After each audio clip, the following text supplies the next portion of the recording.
इस वीडियो में आपका स्वागत है। इस वीडियो में हम स्टैक को लिंक लिस्ट की हेल्प से इम्प्लीमेंट करना सीखेंगे। इससे पहले वाले वीडियो में हमने स्टैक को एरे की हेल्प से इम्प्लीमेंट किया था। अगर आपने वो वीडियो नहीं देखा है तो डिस्क्रिप्शन बॉक्स में आपको लिंक मिल जाएगा। तो अब हम इस वीडियो की शुरुआत करते हैं। तो हमने लिंक लिस्ट वाले वीडियो में पढ़ा था कि लिंक लिस्ट हमारी कलेक्शन ऑफ नोड्स होती है, नोड्स का कलेक्शन होती है। और एक नोड के दो पार्ट होते हैं। पहला पार्ट होता है इसका डाटा पार्ट। इस डाटा पार्ट में हम अपने डाटा को स्टोर करते हैं, अपने एलिमेंट्स को स्टोर करते हैं। और दूसरा पार्ट होता है नेक्स्ट पार्ट। इस नेक्स्ट पार्ट में हम नेक्स्ट नोड के एड्रेस को स्टोर करते हैं। तो ये दोनों पार्ट मिलकर हमारा एक नोड बनाते हैं। और मान लीजिए इस नोड को एक पॉइंटर टॉप पॉइंट कर रहा है और टॉप के पास इस नोड का एड्रेस है। तो जहां पर भी टॉप एरो डाटा लिखा होगा तो उसका मतलब होगा कि हम इस नोड के डाटा पार्ट की बात कर रहे हैं, हम टॉप के डाटा पार्ट की बात कर रहे हैं। और जहां पर भी टॉप एरो नेक्स्ट लिखा होगा उसका मतलब होगा कि हम इस नोड के एड्रेस पार्ट की बात कर रहे हैं। तो हमें ये चीज याद रखनी है। तो देखिए यहाँ पर हमने एक लिंक लिस्ट बनाई है और लिंक लिस्ट में हमने सबसे पहले एक एलिमेंट डाला है 10। तो यहाँ पर टॉप हमारा पॉइंट रहेगा जिसके पास हमारे फर्स्ट नोड का एड्रेस होगा, या फर्स्ट की जगह हम कह सकते हैं जिसके पास हमारे टॉप मोस्ट नोड का एड्रेस रहेगा। जो हमारा टॉप एलिमेंट होगा उसका एड्रेस इस टॉप के पास रहेगा। तो देखिए सबसे पहले हमने यहाँ पर 10 डाला है और ये हमारा सबसे पहला नोड बना है। उसके बाद देखिए हमने यहाँ पर पुश 20 किया है। तो यहाँ पर हमारा सबसे पहला जो टॉप एलिमेंट आया वो 20 हो गया और 10 हमारा पीछे खिसक गया। 10 हमारा सेकंड टॉप एलिमेंट बन गया। और उसके बाद हमने एक और एलिमेंट पुश किया, पुश 30।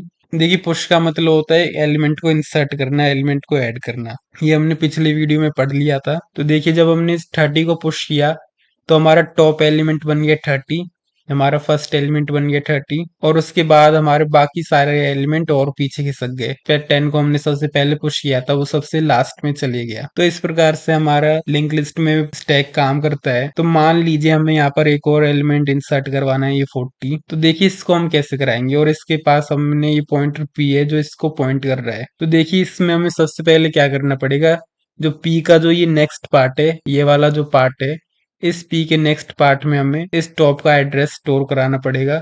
इस वाले नोड का एड्रेस स्टोर कराना पड़ेगा और इस नोड का एड्रेस टॉप के पास है। तो देखिए हमें पी के नेक्स्ट पार्ट में टॉप को स्टोर कराना है। तो उसके लिए हम लाइन लिखेंगे P arrow next equal to top. इस लाइन से क्या होगा, इस पी के नेक्स्ट पार्ट में इस वाले नोड का एड्रेस आ जाएगा और इसका एड्रेस आने से ये वाले इन दोनों नोड आपस में कनेक्ट हो जाएंगे इस प्रकार से। तो देखिए अब हमने इस नोड को लिंक लिस्ट के साथ कनेक्ट कर लिया, इस नोड को हमने स्टैक के साथ कनेक्ट कर लिया। अब हमें इस 40 वाले नोड को, इस पी वाले नोड को अपना टॉप बनाना है।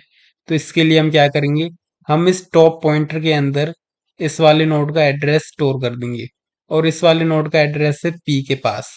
तो इसलिए हमने यहाँ पर लाइन लिखी है टॉप इक्वल टू पी। इससे क्या होगा कि पी के पास जो भी एड्रेस है वो इस टॉप पॉइंटर में चला जाएगा और हमारे पास अपना नया टॉप आ जाएगा 40। तो यहाँ पर हमारा जो नया टॉप होगा वो होगा 40 और इस प्रकार से हमारा नया एलिमेंट इंसर्ट हो जाएगा। तो हमें ये लाइनें याद रखनी है। इन लाइनों की हेल्प से हम पुश ऑपरेशन को परफॉर्म करेंगे। और यहाँ पर हमारा ये दूसरा ऑपरेशन है पॉप ऑपरेशन।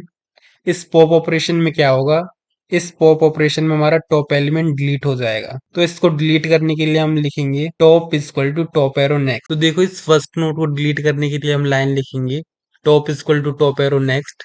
तो देखिए इस लाइन के लिखने से क्या होगा, इस लाइन के लिखने से इस टॉप पॉइंटर के अंदर, इस पॉइंटर के अंदर टॉप एरो नेक्स्ट का एड्रेस आ जाएगा।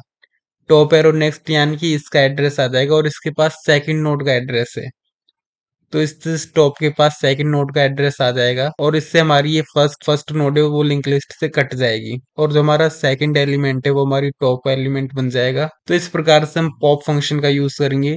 तो हमें ये लाइन याद रखनी है top equal to top arrow next. तो अब हम अपने स्टैक के कोड को भी समझ लेते हैं। तो देखिए सबसे पहली लाइन हमने यहाँ पर लिखी है इंक्लूड आईओ स्ट्रीम और उसके बाद हमने अपनी लाइन लिखी यूजिंग नेम स्पेस एसटीडी, जो कि हमारे प्रोग्राम में लिखते हैं। और इन दोनों को लिखने के बाद हमने एक नोड स्ट्रक्चर डिफाइन किया है और इस स्ट्रक्चर में हमने दो मेंबर्स को लिखा है।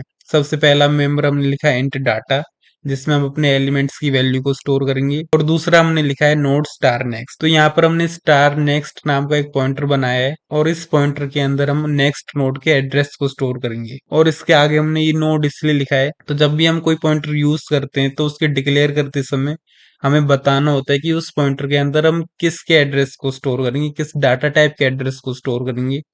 तो यही हमने यहाँ पर किया है। यहाँ पर हमने बताया है कि इस नेक्स्ट के अंदर हम एक नोड के एड्रेस को स्टोर करेंगे, तो इसलिए हमने यहाँ पर नोड लिखा है। और उसके बाद हमने अपनी क्लास बनाई है स्टैक नाम की, और इस स्टैक क्लास के अंदर हमने अपना पहला मेंबर बनाया एक पॉइंटर, जो कि एक नोड के एड्रेस को स्टोर करेगा, इसलिए हमने यहाँ पर लिखा है नोड स्टार टॉप। और ये टॉप वो पॉइंटर है जिसके पास हमारे टॉप मोस्ट एलिमेंट का एड्रेस रहेगा, टॉप नोड का एड्रेस रहेगा। और उसके बाद पब्लिक लिखकर हमने अपना कंस्ट्रक्टर बनाया है टैग, और उसके शुरुआत में हमने टॉप को नल की वैल्यू दी है, क्योंकि जब भी हमारा कोई नया ऑब्जेक्ट बनेगा तो उसकी शुरुआत में वैल्यू टॉप की नल रहेगी, क्योंकि इसमें हमने अभी तक कोई भी एलिमेंट ऐड नहीं किया। और इसको लिखने के बाद हमने अपना पहला मेंबर फंक्शन बनाया वॉइड पुश, और इस पुश के अंदर हम अपने एलिमेंट को इंसर्ट करेंगे। तो देखिए यहाँ पर हमने पैरामीटर का नाम लिखा n10, तो हमें इस n को अपने स्टैक के अंदर ऐड करना है, पुश करना है। तो यहाँ पर हमने पहली लाइन लिखी नोड स्टार p, हमने एक पॉइंटर बनाया p नाम का, और उसके बाद हमने लिखा न्यू नोड। तो देखिए इस न्यू नोड से क्या होगा, ये न्यू एक कीवर्ड है। ये कीवर्ड क्या करता है, ये कीवर्ड हमारे पॉइंटर को मेमोरी एलोकेट कर देगा, मेमोरी दे देगा। और कितनी मेमोरी देगा, वो एक नोड के बराबर की मेमोरी देगा, जितने में कि में हमारा नोड स्टोर हो जाएगा। तो यहाँ से क्या होगा, इस न्यू नोड की हेल्प से एक नया नोड बन जाएगा और उसका एड्रेस p के पास रहेगा। तो देखिए इस प्रकार से हमारी मेमोरी के अंदर एक नोड बनेगा जिसका एड्रेस रहेगा p के पास, और इसके दो पार्ट होंगे, डाटा और नेक्स्ट। लेकिन अभी तक केवल हमारा नोड बना है, इसमें कोई भी वैल्यू नहीं गई, तो इसलिए हमने आगे वाली लाइनों में लिखा p arrow data equal to n। तो p का जो डाटा पार्ट है उसमें n स्टोर हो जाएगा। और उसके बाद हमने लिखा p arrow next equal to null, कि p का जो नेक्स्ट पार्ट है उसमें नल स्टोर हो गया है। तो अब तक हमारा ये पूरा नोड बन के तैयार हो चुका है। अब हमें केवल इसे स्टैक में ऐड करना है। तो उसके लिए देखिए हमने क्या लिखा है, if top equal to null, कि अगर हमारा टॉप नल के इक्वल है तो उसका मतलब है कि अभी हमारा जो स्टैक है वो बिल्कुल खाली पड़ा है। तो हमने इस p को ही टॉप बना दिया, हमने लिखा टॉप इक्वल टू p। तो यहाँ पर हमारा अगर एक नोड है तो यहाँ पर ये टॉप बन जाएगा। और इसमें हमने एल्स में कंडीशन लिखी, कि अगर टॉप नल के इक्वल नहीं है तो उसका मतलब है कि पहले से ही हमारी स्टैक बनी हुई है। तो हमने यहाँ पर लिखा p arrow next equal to top, जो हमने थोड़ी देर पहले डिस्कस किया था। तो मान लीजिए यहाँ पर हमारा एक दूसरा नोड बना जिसपे पॉइंटर है p। तो देखिए इस लाइन से क्या होगा, p arrow next equal to top, जो p का जो ये नेक्स्ट वाला पार्ट है इसमें ये टॉप की वैल्यू स्टोर हो जाएगी, और ये इस प्रकार से इसको पॉइंट करेगा। और उसके बाद हमने लिखा टॉप इक्वल टू p, तो ये टॉप हमारा यहाँ पर आ जाएगा, जिस प्रकार से जो हमारा ये सेकंड नोड है ये हमारा टॉप मोस्ट नोड बन जाएगा। तो इस प्रकार से हमारा पुश फंक्शन काम करेगा। अब हम अपने दूसरे मेंबर फंक्शन पॉप को देख लेते हैं।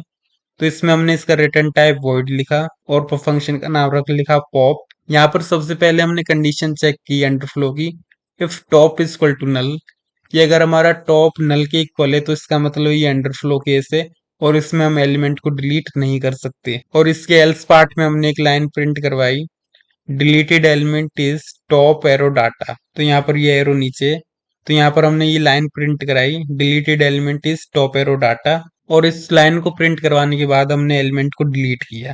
तो यहाँ पर इसको डिलीट करने के लिए हम लिखेंगे node star p equal to top. हमने फर्स्ट नोड के एड्रेस को p में स्टोर कराया, और p में स्टोर कराने के बाद हमने लाइन लिखी top equal to top arrow next. इस लाइन से क्या होगा, इसके पास टॉप के पास सेकंड नोड का एड्रेस आ जाएगा, और लास्ट में हमने डिलीट p कर दिया। तो देखिए यहाँ पर ये डिलीट एक कीवर्ड है, और इस कीवर्ड का यूज हम पॉइंटर्स को डिलीट करने के लिए करते हैं। तो इस कीवर्ड की हेल्प से हमने p को डिलीट कर दिया। तो यहाँ अभी देखिए यहाँ पर हमने p को इसलिए डिलीट किया क्योंकि इस लाइन में हमने क्या किया, इस लाइन में हमने केवल टॉप के एड्रेस को अपडेट किया, कुछ भी डिलीट नहीं किया। और इसलिए हमने यहाँ पर टॉप का जो हमारा पहला नोड था उसके एड्रेस को p में स्टोर कराया, और उसको p में स्टोर कराने के बाद हमने यहाँ पर उसको डिलीट कर दिया। तो इस प्रकार से हमारा पॉप ऑपरेशन स्टैक में चलता है। और अब हम अपना तीसरा मेंबर फंक्शन देखते हैं, पीक फंक्शन। तो देखिए ये फंक्शन क्या करेगा, ये फंक्शन जो हमारा टॉप एलिमेंट होगा, जो हमारा टॉप मोस्ट नोड होगा उसके डाटा को प्रिंट करेगा। तो यहाँ पर हमने सबसे पहले अंडरफ्लो की कंडीशन चेक की है, if top equal to null, तो हमारा ये सी आउट में अंडरफ्लो केस प्रिंट हो जाएगा। और अगर हमारा टॉप नल के इक्वल नहीं है तो हमने यहाँ पर टॉप एरो डाटा को प्रिंट करा दिया है। तो इसमें हमें कुछ भी ज्यादा नया नहीं करना था, हमें केवल यहाँ पर टॉप एरो डाटा को प्रिंट करवाना है। और इससे पहले हमने एक लाइन प्रिंट कराई है, टॉप एलिमेंट इज। तो इस प्रकार से हम इन तीनों फंक्शंस को बना सकते हैं। तो हम अपना मेन फंक्शन देख लेते हैं, ये हमारे लिए अब नया है। तो देखिए इस मेन फंक्शन में हमने एक ऑब्जेक्ट बनाया है स्टैक नाम एस नाम का, और इस एस के अंदर हमने 3 एलिमेंट को पुश किया और उसके बाद हमने बाकी सारे अपने फंक्शंस को कॉल किया।